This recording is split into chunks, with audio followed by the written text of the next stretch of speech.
Hello, Narendra Modi speaking. কে বলতেছেন? Hello hello. নমস্কার নমস্কার, আমি রাহুল গান্ধী বলতেছি। আজকে তোকে ধুলাই করব। আরে ধুলাইটা হবে মারাত্মক ধুলাই। পুরো ভারতবাসী দেখতে পারবে এই ধুলাইয়ের কাহিনীটা কি। তুই আমাকে ধুলাই করবি? এত বড় সাহস তোর, রাহুল গান্ধী? তুই মোটেও ঠিক করিস না। তুই আমার পিছনে কেন লেগেছিস? আরে তুই সংসদেও আমাকে ছাড় দিস না কেন?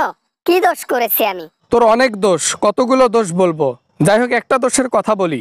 তুই ধর্ম আর ধর্ম, এক ধর্ম অন্য ধর্মকে লেলিয়ে দিয়ে যুদ্ধ লাগায় দেশ, তাদের মধ্যে অশান্তি সৃষ্টি করিস। যেখানে যাস ধর্ম নিয়ে বাড়াবাড়ি করিস। তাহলে বুঝতে পেরেছো আমি কেমন মানুষ? যাই হোক, তোমার একার বুঝলে তো হবে না। পুরো ভারতবাসীর মাথার উপরে বসে আমি পিছন মারতেছি, সেটা জনগণ তো আর জানে না। তুমি জেনে কি করবা? আমার ভালো শিখতে পারবা না। পাশের দেশে হাসিনা স্বৈরাচার ছিল, সে দেশের সম্পদ লুটে পুটে খেয়েছিল, ঠিক তোমার মতো। একদিন এমন সময় আসবে, হাসিনার চাইতে খুব খারাপভাবে তোমাকে দেশ থেকে বের হয়ে যেতে হবে। এখানে হাসিনা না, এটা হচ্ছে নরেন্দ্র মোদি। আর আমার সাথে পুরো ভারতবাসী লড়লে জিততে পারবে না, কারণ ও টেকনিক আমার জানা আছে। যেখানে যাব মিল দিয়ে পিছনে খিল দেওয়াই আমার কাজ। কতদিন আর এভাবে করবি? 1 বছর, 2 বছর, 20 বছর?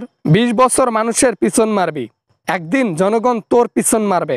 সেই লোড আর তুই নিতে পারবি না। ভারত ছেড়ে পালাতে উদ্দেশ্য পাবি না। এত কথা বুঝি না। একে ধর্ম অন্য ধর্মকে লেলিয়ে দেওয়াই আমার কাজ। আমি মুসলমান ধর্মকে দেখতে পাই না। তাছাড়া যতগুলো ধর্ম আছে সব ধর্মকে ভালোবাসি। আর মুসলমান ধর্মকে উৎখাত করার জন্য যা লাগে করা লাগে করব আমি। আমিও একজন হিন্দু, আর একজন হিন্দু হয়ে আমি ধর্মকে সম্মান করি। তোর মতো নিষ্ঠুর না আমি, যে দেশের মধ্যে জনগণ আসলে ধর্ম নিয়ে থাকতে পারে না, নিজস্ব ধর্ম আর সুখ নিয়ে থাকতে পারে না। ইন্ডিয়াতে শুধু হিন্দু থাকবে, মুসলমান থাকবে না। মুসলমানকে উৎখাত করাই আমার কাজ থাকবে। হিন্দুকে লেলিয়ে দিয়ে মুসলমানকে উৎখাত করব। আর এটা থেকে কেউ আমাকে রুখে দাঁড়াতে পারবে না। ভগবান ছাড় দেবে কিন্তু ছেড়ে দেবে না। ভগবান ছাড় দিতেছে তোকে, মোদি তুই কুকর্ম করে নে, সমস্যা নাই। তবে একদিন মনে রাখিস, এই মুসলমানই আমাদের পিছনে বাস দেবে। যে মুসলমানকে লেলিয়ে দিচ্ছিস না, যে মুসলমানের ক্ষতি করতেছিস, এই মুসলমানে একদিন আমাদের কাল হবে। তুই সেটা ভালো করে দেখতে পারবি। সেই দিন ইন্ডিয়া থেকে নয়, পুরো পৃথিবী থেকে উৎখাত করবে তোকে। তুমি আমার বিরুদ্ধে কথা বলা বন্ধ করবে না? বলো তো দেখি, কত কোটি টাকা নিবা? কয় হাজার কোটি টাকা নিবা? তাও আমার বিরুদ্ধে কথা বলিও না রাহুল গান্ধী। তোমাকে বলে দিচ্ছি, আমার বিরুদ্ধে কথা বলা বন্ধ করো। যা সত্য তাই বলবো। বিরোধী পার্টি হয়েছে তো কি হয়েছে? এখানে লুটপাট করে দেশটারে ধ্বংস করবেন সেটা তো আমরা মানতে পারি না। তাই আপনাকে উৎখাত করাই হচ্ছে আমাদের মতো কাজ, আমাদের বড় নেতাদের কাজ, বুঝছো?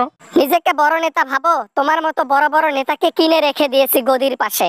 তোমাকে কিনতে পারি নাই কারণ একটু ইমানদার লোক তুমি তো, এজন্য তোমাকে কিনতে পারি নাই। সমস্যা নাই, খেলাত পড়লে এমনিতেই এসে হাত পা ধরবা। শেষ একটা কথা বলি, আজকে ধর্ম অন্য ধর্মকে যেভাবে লেলিয়ে দিয়ে ধর্মে ধর্মে যে বিরোধটা সৃষ্টি করতেছিস তুই না, মোদি একদিন টের পাবি। এর ফলাফল খুবই ভয়াবহ হবে। আর সেই দিন তোর মতো মোদি হাগারও সময় পাবে না। Good bye. আসসালামু আলাইকুম ওয়া রাহমাতুল্লাহি ওয়া বারাকাতুহু। আশা করি ভিডিওটা অনেক ভালো লেগেছে অ্যান্ড অনেক এনজয় করেছেন। যদি এতটুকু পরিমাণও ভালো লাগে, প্লিজ একটা লাইক করবেন আর আপনাদের বন্ধুদের সাথে শেয়ার করবেন।